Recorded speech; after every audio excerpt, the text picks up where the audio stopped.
শুকরিয়া আদায় করি মালিক, এমন বড় নিয়ামত তুমি আমারে দিছ।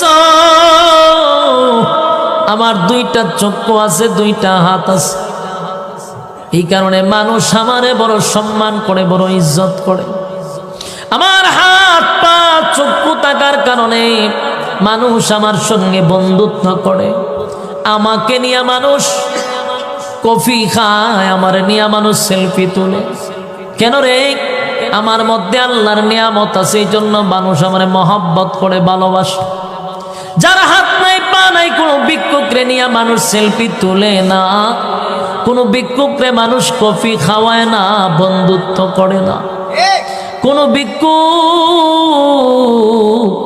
ভালো বাড়িতে বিয়া শাদিও করতে পারে না, কারণ তার মধ্যে আল্লাহর সেই নিয়ামত নাই যেই নিয়ামত আমার মধ্যে আছে। শুকরিয়া আদায় যদি করো, তাহলে তুমি বুঝতে পারবা কি পরিমাণ নিয়ামত আল্লাহ আমারে দিছে।